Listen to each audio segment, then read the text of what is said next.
வணக்கம் நேயர்களே, நீங்க கேட்டுட்டு இருக்கிறது விஐடி பண்பலை 90.8. இது விஐடியின் சமுதாய வானொலி. சாட்டியோட இன்னொரு எபிசோட்ல நான் உங்க ஆர்ஜே சஞ்சனா உங்களோட இணைஞ்சிருக்கேன். இன்னைக்கு SAS மைக்ரோ அப்படின்ற ஆர்கனைசேஷன்ல இருந்து மிஸ்டர் சித்திக் அண்ட் மிஸ்டர் பிரபு நம்மளோட இணைஞ்சிருக்காரு. டு ஸ்டார்ட் வித், நீங்க ரெண்டு பேருமே உங்களை பத்தின ஒரு சின்ன இன்ட்ரோடக்ஷன் தந்துக்கிறீங்களா சார்?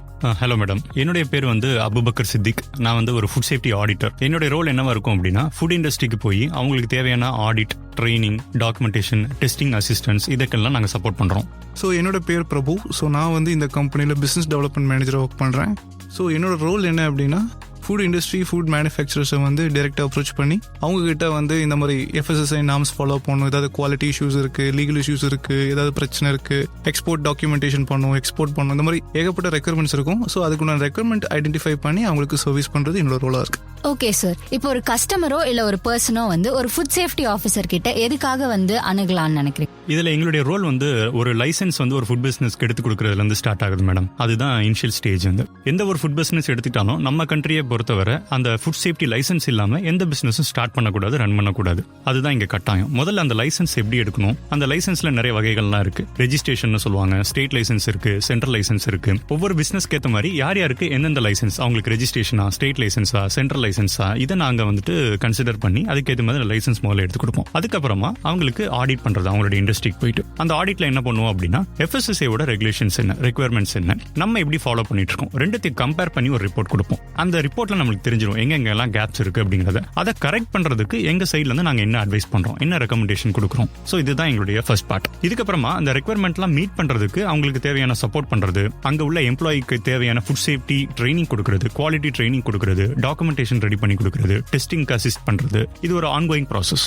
ஓகே சார், இப்போ நம்ம ஃபுட் லைசன்ஸ் பத்தி பேசும்போது ஜென்ரலா நம்ம இப்ப ஸ்ட்ரீட் ஃபுட் வெண்டர்ஸ் இந்த மாதிரி நிறைய பேர் இருக்காங்க, அவங்களுக்குமே இந்த ஃபுட் லைசன்ஸ் மேண்டேட்டரியா சார்? கண்டிப்பா மேடம். நிறைய பேர் என்ன நினைக்கிறாங்க அப்படின்னா, பெரிய பெரிய கம்பெனிகளுக்கும் ஹோட்டல்ஸ்க்கு மட்டும்தான் லைசன்ஸ் தேவைன்னு நினைக்கிறாங்க. ஆனா உண்மை அப்படி கிடையாது. ஒரு சின்ன லெவல்ல கடை வச்சிருக்காங்க, அது ஒரு பானிபூரி கடையா இருக்கலாம், டீ கடையா இருக்கலாம், இல்ல பேக்கரியா இருக்கலாம், சின்ன கடையோ பெரிய கடையோ, கவர்மெண்ட்டை பொறுத்தவரை ஃபுட் பிசினஸ்ல நம்ம இருந்தாலே லைசன்ஸ் கட்டாயம் தான். இல்ல என்ன ஒரு வித்தியாசம் அப்படின்னா, இப்ப ஸ்ட்ரீட் ஃபுட் வெண்டர்ஸ் தெரு ஓரத்துல கடை வச்சிருக்காங்க அப்படின்னா அவங்களுக்கு லைசன்ஸ் சொல்ல மாட்டோம், ரெஜிஸ்ட்ரேஷன் சர்டிபிகேட்னு கொடுப்பாங்க. இதுவே ஹோட்டல்ஸ் வச்சிருக்காங்க, ரெஸ்டாரண்ட் வச்சிருக்காங்க, பெரிய பெரிய கம்பெனிஸ் இருக்கு அப்படின்னா அவங்களுக்கு லைசன்ஸா இருக்கும். ஓகே சார், இப்போ ஃபுட் லைசன்ஸை பத்தி நம்ம பேசிட்டு இருக்கும்போது நிறைய லேபிளிங்ல நிறைய ஃபால்ஸ் கிளைம்லாம் இருக்குல்ல சார், இந்த மாதிரி விஷயங்களுக்கு உங்களோட ஒப்பீனியன் என்ன?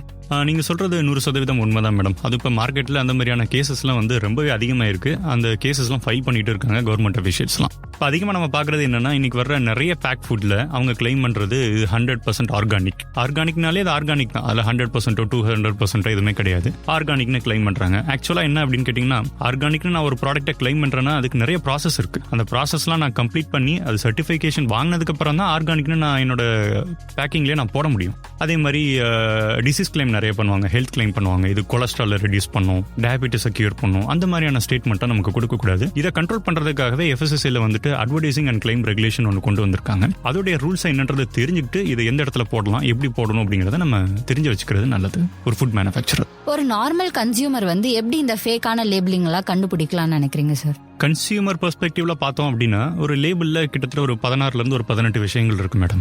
எது உண்மை எது போலி அப்படிங்கறத எப்படி ரீட் பண்ணுன்றது தெரிஞ்சுக்கிட்டாலே அவங்க ஈஸியா அதை கண்டுபிடிச்சிட முடியும். இப்ப நான் சொன்ன உதாரணத்துக்கு சொன்ன மாதிரி அதுல 100% ஆர்கானிக், கொலஸ்ட்ரால் ரெடியூஸ் பண்ணும், இந்த மாதிரி கிளைம் இருந்தாலே அது நம்ம ஃபால்ஸ் கிளைம்னு தெரிஞ்சுக்கலாம். ஏன்னா இது ஃபுட் ப்ராடக்ட் பத்தி நம்ம பேசிட்டு இருக்கோம். இதுக்கு தனி ரெகுலேஷன்ஸ் இருக்கு. நியூட்ரோசூட்டிக்கல் ப்ராடக்ட்னு சொல்லுவாங்க, ஸ்பெஷல் மெடிக்கல் பர்பஸ்னு சில ப்ராடக்ட்லாம் இருக்கு. ஸோ அந்த மாதிரியான ப்ராடக்ட்ல இந்த ஸ்டேட்மெண்ட் யூஸ் பண்றதுக்கும் சாதாரணமான ஒரு ப்ராடக்ட்ல இந்த மாதிரியான கிளைம்லாம் கொடுக்கறதுக்கும் நிறைய வித்தியாசங்கள் இருக்கு.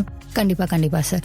இப்போ MSG அந்த மாதிரியான விஷயங்கள்லாம் யூஸ் பண்றது ரொம்ப கெடுதல் உடம்புக்கு அப்படின்ற மாதிரியான கிளைம்ஸ்லாம் நிறைய இருக்குல்ல சார், அதை பத்தி உங்களோட ஒப்பீனியன் என்ன சார்? MSG அதாவது மோனோசோடியம் குளூட்டமேட். காமனா எல்லாருக்கும் தெரியுற மாதிரி சொல்லணும்னா அஜினோமோட்டோன்னு சொல்லுவாங்க. அஜினோமோட்டோ அப்படிங்கிறது பிராண்ட் நேம் தான். ஜெனரிக் நேம் எடுத்துக்கிட்டோம்னா மோனோசோடியம் குளூட்டமேட் இல்ல MSGன்னு சொல்லுவோம். இந்த MSG அப்படிங்கிறது ஒரு சால்ட் தான். நம்ம சொல்லணும்னா இன்டைரக்ட் சால்ட்னு சொல்லலாம். அதாவது மார்க்கெட்ல அவங்க இப்ப சோஷியல் மீடியாக்கெல்லாம் நீங்க பார்க்கலாம், MSGன்னு ஒரு பெரிய ஹைப் கொடுப்பாங்க. பட் அந்த ஹைப் அளவுக்கு நம்ம பயப்படணும்னு அவசியம் கிடையாது. அது ஒரு சால்ட். வேணும்னா நம்ம இன்டைரக்ட் சால்ட்னு சொல்லலாம். சால்ட் யாருக்கு ஒத்துக்கலையோ அவங்க இதையும் குறைச்சிக்கிறது நல்லது. அதுக்காக இதை வந்துட்டு லிமிட்லெஸ்ஸா எடுத்துக்கணும்னு நான் சொல்ல மாட்டேன். எப்பயுமே சால்ட்டை குறைச்சிக்கிறத விட இன்டெரக்ட் சால்ட்டை குறைச்சிக்கிறது நல்லதுதான். உண்மையிலேயே நீங்க ஹெல்த் கான்சியஸா இருந்தீங்க அப்படின்னா ஒரு ஃபுட் ப்ராடக்ட்ல எம்எஸ்ஜி இருக்கான்றதை நீங்க பாருங்க. பட் அதை விட முக்கியம் அதுல கலர் சேர்த்திருக்காங்கன்றதை பாருங்க. கண்டிப்பா சார். சோ நீங்க இப்ப வந்து ஃபுட் கலர் பத்தி பேசுறீங்க. அது வந்து எந்த அளவுக்கு வந்து ஒரு பர்சனோட ஹெல்த்தை வந்து அஃபெக்ட் பண்ணும்னு நினைக்கிறீங்க? எனக்கு பாத்தீங்க அப்படின்னா நிறைய பேக் ஃபுட்ல வந்துட்டு கலர்ஸ் தான் வந்து அதிகமா இருக்கு. நம்மள நிறைய பேர் நினைக்கிறோம் அதுல ப்ரிசர்வேட்டிவ் சேர்த்திருக்காங்களா கெட்டு போகாம இருக்கிறது அப்படின்றத பாக்குறோம். ப்ரிசர்வேட்டிவ் டேஞ்சர் தான். பட் அதை விட 10 மடங்கு ஏன் 100 மடங்கு டேஞ்சரான விஷயம் எதுன்னு கேட்டீங்கன்னா அதுல உள்ள கலர்ஸ் தான். ஏன்னா குழந்தைகள்ல இருந்து பெரியவங்க வரைக்கும் கலர்ஸ் அதிகமா சேர்க்கிறாங்க. டெய்லி சாப்பிட்ற பிஸ்கட்ல இருக்கு, ஐஸ்கிரீம்ல இருக்கு. ஏன்னா இன்னைக்கு நிறைய வீடுகள்ல காலையில டிஃபன் சாப்பிட்றதுக்கு லேட் ஆச்சு அப்படின்னா பிஸ்கட்டை சாப்பிட்றாங்க. அந்த பிஸ்கட்ல கலர் இல்லாத பிஸ்கட் இன்னைக்கு மார்க்கெட்ல கிடைக்கிறது ரொம்ப பெரிய விஷயமா இருக்கு. ஆனா ரொம்ப ரேரா தான் இருக்கு. அதனால கலர் சேர்த்திருக்கா இல்லையான்றதை செக் பண்ணி நீங்க வாங்கலாம். அது எப்படி சார் ஒருத்தர் வந்து இதுல கலர் சேர்த்திருக்காங்களா இல்லையா அப்படின்னு சொல்லிட்டு கண்டுபிடிக்க முடியும்? இது ரொம்ப சிம்பிளான விஷயம் தான். யார் வேணாலும் இதை தெரிஞ்சுக்கலாம். பேக் பண்ணி வர்ற பொருட்கள் வாங்குறீங்க அப்படின்னா அதோடைய லேபிளை செக் பண்ணுங்க. அதுல பேக் சைட்ல இன்கிரீடியன்ட் கொடுத்துருப்பாங்க. அந்த இன்கிரீடியன்ட்ல 100ல இருந்து 199 வரைக்கும் ஒரு நம்பர் இருக்கும். அந்த நம்பர் இருந்தது அப்படின்னா அதுல கலர்ஸ் சேர்த்திருக்காங்கன்னு அர்த்தம். அப்படி கலர் சேர்த்திருந்தாங்கன்னா அது முடிஞ்ச அளவுக்கு நீங்க வாங்குறத அவாய்ட் பண்ணிக்கலாம், இல்ல குறைச்சிக்கலாம்.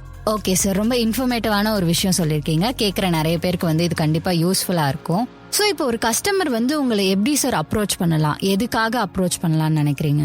ஸோ அவங்களுக்கு ஜென்ரலாக ஒரு ஃபுட் மேனுஃபேக்சரிங் ஒரு ஃபுட் இண்டஸ்ட்ரி ஸ்டார்ட் பண்ணணுன்னு அவங்களுக்கு ஒரு டிசையர் இருக்குது. இல்லை வந்து ஒரு சின்ன செட்டப் நான் ஸ்டார்ட் பண்ணலான் இருக்கேன். ஸோ அதுக்கு எனக்கு வந்து ஃபஸ்ட்டு ஸ்டெப் என்ன அப்படிங்கிறது தெரியாமல் இருக்கலாம். ஒரு க்ளவுட் கிச்சனோ ஒரு இண்டஸ்ட்ரி செட்டப் பண்ணணும் அப்படின்னா என்னென்ன ரெக்குயர்மெண்ட்ஸ் வரும், எங்கெங்கே இதெல்லாம் வச்சா வந்து அவங்களுக்கு வந்து இந்த காஸ்ட் வைஸும் சரி அந்த ப்ரொடக்ஷன் வைஸும் சரி அவங்களுக்கு அது ஈஸியாக இருக்கும். ஸோ இந்த மாதிரி அவங்களுக்கு ஏதாவது இனிஷியலாக அந்த ஸ்டார்ட் அப் பண்ணுறதுக்கு டவுட்ஸ் இருந்துச்சுன்னா எங்களை அப்ரோச் பண்ணலாம்.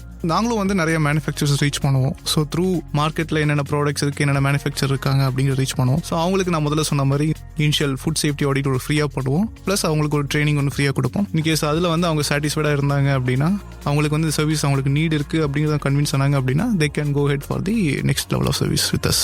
ஓகே சார், கண்டிப்பாக இது ரொம்ப ஒரு யூஸ்ஃபுல்லான இன்ஃபர்மேஷனாக தான் இருந்திருக்கு. கேட்குற நிறைய பேருக்கு வந்து இது புதுசாகவும் இருக்கும். லைக் ஃபுட் லைசன்சிங்ல இவ்வளோ விஷயம் இருக்கா அப்படின்னு சொல்லி கேட்டு தெரிஞ்சுட்டு இருந்திருப்பாங்க. ரொம்ப நன்றி எங்களோட ஜாயின் பண்ணதுக்கு. இதே மாதிரி இன்னொரு சாட்டி எபிசோட்ல நான் உங்களை வந்து சந்திக்கிறேன். அது வரைக்கும் கேட்டுட்டே இருங்க. இது விஐடி பண்பலை 90.8. இது விஐடியின் சமுதாய வானொலி. நான் உங்கள் ஆர்ஜே சஞ்சனா. நன்றி.